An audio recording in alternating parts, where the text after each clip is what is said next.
เงินสดเงินฝากธนาคารนะที่มีการกันไว้เนาะตัวอย่างมาเบิ่งทรัพย์สินเนาะทรัพย์สินของเรานี่สมมติว่าเบิ่งในไทยปี2025ผ่านมาเบิ่งเงินสดในเทียบเท่านี่จะสังเกตว่ามีกี่บาทดอลลาร์เนาะปนเปกันไปฉะนั้นอันนี้เป็นข้อมูลก่อนเฮาเฮ็ดทายสมัยเนาะทายสมัยหมายความว่าอาจจะเป็นเดือนก็ได้เป็นงวดก็ได้เป็นปีก็ได้จังซี่เนาะคือตัวอย่างตอนนี้นี่เฮาสิสรุปปีสมมุติว่าสรุปปีนี่เฮาก็ต้องมาเบิ่งว่าณตอนนี้อันนี้คือมูลค่าตามบัญชีเนาะมูลค่าตามบัญชีของมันว่าปัจจุบันมีอยู่900กว่าล้านกีบนี่เนาะ แล้วแหละถ้าเป็นเงินตาดิมันสิมีการกำไรหรือขาดทุนอย่างเปลี่ยนได้ฉะนั้นในระบบมันประกายทิพย์เนาะ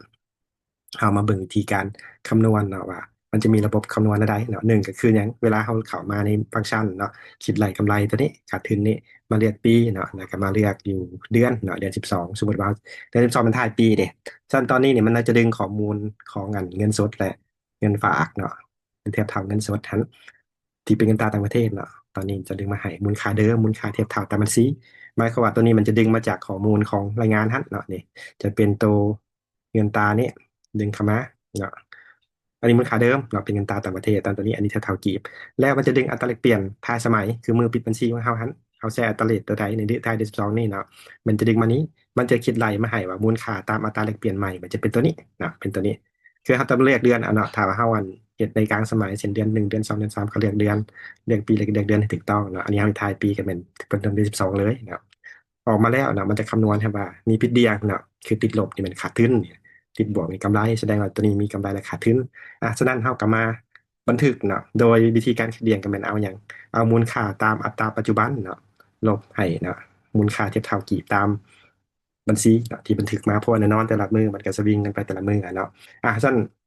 เอามาสั่งบัตรผ่านบัญชีเนาะ ก็เลือกว่าอันนี้สมมติว่าเป็นเดือน12ใส่เลขที่เนาะเป็นฝ่ายบัญชีการเงินอ่าเอาสิมาสร้างรายการในท้ายเดือน12เนาะก็หมายความมือผ่านบัญชีก็เป็นเดือน12เนาะหมายความว่าเสียผ่านมื้อนี้31ธันวานี่ถือว่าเป็นเขาสิปิดปีเนาะมือผ่านบัญชีตัวนี้สำคัญสั้นมาเบิ่งว่ามันจะดึงมาให้นะเนาะว่าส่วนที่แตกเป็นกำไรขาดทุนอะไรเนาะซึ่งเลขบัญชีเลขบัญชีที่เกี่ยวของกำไรเนาะจากอัตราเปลี่ยนเป็น763ได้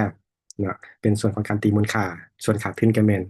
663เนาะก็เป็นขาดทุนยังเปลี่ยนจากที่เป็นมูลค่าจะเป็นตัวนี้เนี่ยระบบมันก็จะดึงลงบัญชีให้อัตโนมัติเนาะแล้วก็สั่งรายการผ่านบัญชีนะตอนนี้ก็สำเร็จเนาะสำเร็จซึ่งถ้าเฮาสร้างอันนี้สำเร็จแล้วเวลาเฮามาเบิ่งเนาะรายการนั่นบัญชีประจำวันเนาะบัญชีประจำวันมันก็จะลงข้อมูลให้เนาะลงข้อมูลบัญชีให้สมมติว่าเบิ่งเฉพาะแต่31ธันวานี้ตัวคิดไหลกันเลยที่เปลี่ยนเนี่ยเนาะ มันก็จะลงรายการเนี่ยให้ทันทีเลยเนาะข่าวในปึมประจำวันจะเป็นอย่างนี้ขาดทุนยังเปลี่ยนคู่กับตัวนี้นะจุดนี้จุดมียังให้เรียบร้อย